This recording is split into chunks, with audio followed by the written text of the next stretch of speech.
నమస్తే. బాగానన్నా. ఏం సంగతి? ఎక్కడి నుంచి వస్తున్నావు? మైబాద్. మైబాద్. ఏంటి విషయాలు?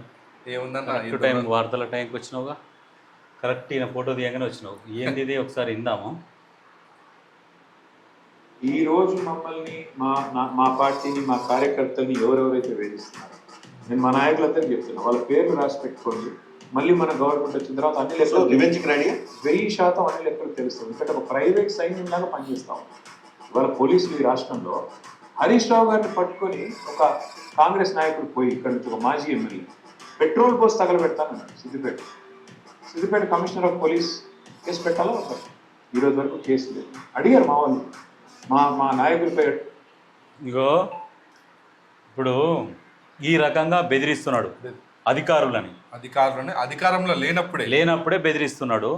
బెదిరించి రాసి పెట్టుకుంటాం, మేము వచ్చినాక చూస్తామంటే, మీరు అధికారంలో ఉన్నప్పుడు అంటే ఏ రకంగా పాలించిర్రో ఇప్పుడు అధికారం కోల్పోయినాక మీరు మాట్లాడుతున్న మాటలను బట్టి చూస్తే మీరు అప్పుడు ఏ రకంగా బెదిరించి పాలించారు అనేది అర్థమవుతుంది ఇప్పుడు. అంతే కదా మరి. అంటే నువ్వు బుక్కులో రాసుకో, నువ్వేమో రాసి పెట్టుకోండి, 1000% రివెంజ్ ఉంటుందని మాట్లాడుతున్నావు. ఇప్పుడు మీ చెల్లి వచ్చేమో పింక్ బుక్లో నోట్ చేసుకోమంటుంది. కొంతమంది పేర్లు ఆల్రెడీ నోట్ అయినాయి అని అంటారు. అంటే నోట్ చేసుకొని మీరు ఏం చేస్తారు? ఇది ప్రజాస్వామ్య దేశమా, లేకుంటే మీరు ఏమైనా కాల్చి చంపుతారా జనాలని? ఇప్పుడు ఈ బుక్కులలో రాసుకొని ఏం చేస్తారు? రివెంజ్ తీర్చుకుంటాం 1000% అంటే అంటే ఎలాంటి రివెంజ్? మనుషులను కొడతారా, చంపుతారా, చట్టాన్ని మీ చేతిలోకి తీసుకుంటారా? అంటే కోర్టులు ఏమి లేవా? అవన్నీ లేకుంటే ఇది ఏమైనా రాజ్యమా, రాజరిక పాలన? అదే రాజరిక పాలన చేద్దామని సృష్టిస్తుర్రా? 100% అది. పింక్ బుక్లో రాసుకో అంటే ఇప్పుడు మీరు పింక్ బుక్లో రాసుకోమంటారు. ఇంకా ఎలక్షన్లకు 3 సంవత్సరాలు ఉంది. మరి కాంగ్రెస్ పార్టీ వాళ్ళు కూడా మరి 3 రంగుల బుక్లో రాసుకోవాలి కదా. మరి ఇలా బతుకులు ఉంటాయా? ఒక్కడు బయటకు వెళ్తాడా? రేవంత్ రెడ్డి కనుక తలుచుకుంటే, అదే కనుక కార్యకర్తలు, కాంగ్రెస్ కార్యకర్తలు ఆ రోజులు మీరు ఎంత ఇబ్బంది పెట్టిర్రో వాళ్ళు తలుచుకుంటే ఈయన బయటకు వెళ్తాడా? మరి ఈ బెదిరింపులు ఎందుకు మరి? బల్పు మాటలు. మరి కాంగ్రెస్ పార్టీ కూడా అధికారంలో ఉన్నారు కదా, కాంగ్రెస్ పార్టీల పెద్దలు కూడా మరి ఇట్లాంటి మాటలు విని వీళ్ళ మీద కేసులు ఎందుకు పెడతలేరు? వీళ్ళ మీద కూడా కేసులు పెట్టాలి కదా, ఎందుకు పెడతలేరు? మరి ఈ రకంగా బెదిరించి, ఈ రకంగా కార్యకర్తలను బెదిరించి స్వేచ్ఛగా మాట్లాడతాం అనుకున్న వాళ్ళని కూడా ఈ రకంగా బెదిరింపులకు గురి చేసి వీళ్ళ సోషల్ మీడియా ఎట్లా అంటే వీళ్ళని ఎట్లా ఉందంటే బ్యాక్గ్రౌండ్ మ్యూజిక్లు వేసుకొని ఖచ్చితంగా 1000% రివెంజ్ తీర్చుకుంటామంటే, రివెంజ్ అంటే ఏ రకమైన రివెంజ్ తీసుకుంటారు? ఏం చేయగలరు మీరు? ఇంకా వచ్చేది లేదు, బొచ్చు లేదు. ఇంకా రివెంజ్ ఏడికెళ్ళి తీసుకుంటావు? నువ్వు కాదు కదా, నువ్వు కింద కిలోమీటర్లు రాకినా నీవు జన్మల సీఎం కాదు అనుకుంటాడు.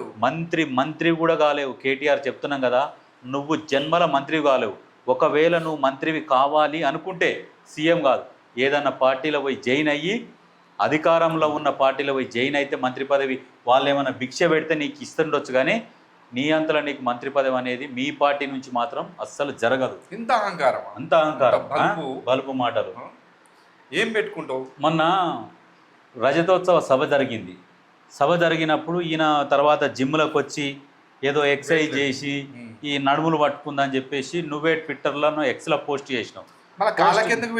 అదే కదా మరి. ఇప్పుడు నేను ఒక వీడియో చేస్తే మనోడు ఒక్కరు ఉండే అన్నాడు, అరే నడుములు పట్టుకునే పని ఏం చేసిండన్నా అది ఇదంటే, అరే నాయన నువ్వు మాట్లాడకు వేరే అనుకుంటారు అంటే బరుగులు ఏమో లేపినట్టు నువ్వు ఏమైనా హెవీ వెయిట్ ఛాంపియన్ బరుగులు లేపుతందుకు. మరి సరే నడుములు పట్టుకున్నాయని పోస్ట్ చేసినావు. మరి తెల్లారి కాళ్ళకు పట్టి ఎందుకు వేసినావు? మరి ఆ పట్టి కూడా మన దగ్గర దొరకదు, అది బయట నుంచి మినిమం 10-12 వేలు ఉంటుంది అప్పటి. అట్లాంటి పట్టీలు వేసుకొని ఈ రకంగా మెయింటైన్ చేస్తున్నావు. కాలుకు పట్టి ఎందుకు వేసుకున్నావు? ఏం చేస్తావు అంటే, ఇప్పుడు ఆ వరంగల్ సభ అయిపోయినాక ఏం చేస్తావు? మెల్లగా ట్రాక్ సూట్ వేస్తావు, మాస్క్ పెడతావు, క్యాప్ పెడతావు, ఆన్లైన్లో టికెట్లు అన్నీ బుక్ అయిపోతాయి, టికెట్ ఉండదు, సైలెంట్ దుబాయ్ వెళ్ళిపోతావు. దుబాయ్ వెళ్ళిపోయి అక్కడ దూలాడతాడు. ఇక దూల అంటే దూలాడతాడు, ఆయనకే తెలుసు అది. ఎందుకంటే అది ప్రజలు కూడా వింటారు. కాకపోతే ఏంటంటే సరే ఆ దూలాడ సంగతి అనేది ప్రజలకు కూడా తెలుసు. ఆడతాడు ఖచ్చితంగా, ఎందుకంటే ఆయనకు అలవాటు, అది ఉండాలి. ఆయన ఈ టాబ్లెట్స్ కూడా ఉంటాయి, బి కాంప్లెక్స్ టాబ్లెట్స్ ఉంటాయి. అవి ఆయన కాలు పట్టే ఇంట్లో వాడు, ఇక్కడిది వాడు, బయటది వాడతాడంటే బి కాంప్లెక్స్ టాబ్లెట్ ఎనర్జీ అక్కడేనా ఇక్కడ తెలియదు.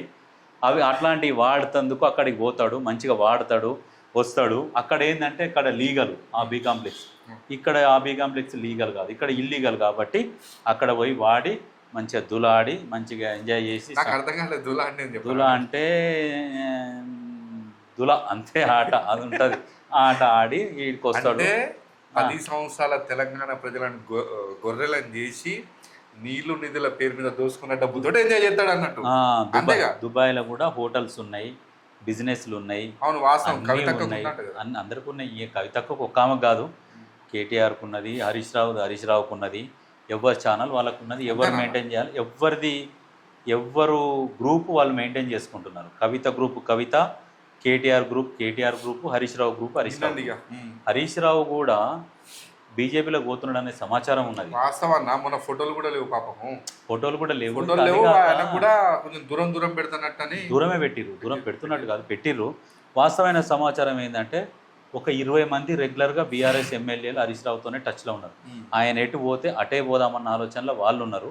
మరి వీళ్ళ పరిస్థితి ఏంటి మరి? ఎవరు? కుక్కలు కూడా డేకో తండ్రి కొడుకు తండ్రి బయటికి రావట్లేదు కన్నా. అందుకనే కనీసం ఓట్లేసి గెలిపించిన గజ్వేల్ ప్రజల కొరికే రావట్లేడు. ఇప్పుడు నీకు మొన్న కూడా ఈయన బాగా ఫోర్స్ చేసి రమ్మన్నాడు. అరే బాబు నేను రారా బాబు, అది జనాలు ఉంచుతారని చెప్పేసి అన్నాడంట పాపం. అయితే ఈ సభకు కాంగ్రెస్ వాళ్ళు బీజేపీ వాళ్ళు ఇద్దరు పోయారు కార్యకర్తలు. ఏం జరుగుతుంది అసలు, మంది వస్తారా లేరా అని చూస్తే ఈ బీజేపీ వాళ్ళు, కాంగ్రెస్ వాళ్ళు, మిగతా జనాలు అందరూ ఎక్కువరట. అయితే ఈ హరీష్ రావు వర్గం, కేటీఆర్ వర్గం కొట్టుకుంటురట. కుర్చీలు 10 నిమిషాలు కొట్టుకురట. ఇవన్నీ వీడియో తీసిర్రు. ఈ కాంగ్రెస్ వాళ్ళ, బీజేపీ వాళ్ళ సోషల్ మీడియాలో పోస్ట్ చేసిర్రు. మళ్ళీ బయటకు వచ్చి ఏం మాట్లాడతారంటే మాకు అంత సఖ్యత బాగానే ఉంది, మేము ఏడ తిట్టుకున్నాం, మేము ఏడ కొట్టుకున్నాం అని మాట్లాడతారు. ఇంకొక విషయం ఏంటంటే, ఇంకొకటి ఈయన ఈ రకంగా మాట్లాడిండు కదా. ఇంకా నెక్స్ట్ ఏముంది? ఇంకా ఇప్పుడు ఈ సభ జరిగింది కన్నా, ఇద్దరు చచ్చిపోయారు. వాళ్ళ కనీసం పరామర్శించారు దుమ్మార్గుడు. ఎందుకు పరామర్శిస్తారు?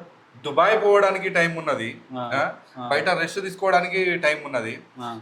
మూగజీవి ఇప్పుడు గుర్తుకు రావట్లే అన్న, మూగజీవులు కానీ వన్యప్రాణులు కానీ ఇప్పుడు ఎందుకు మాట్లాడరు వీళ్ళు?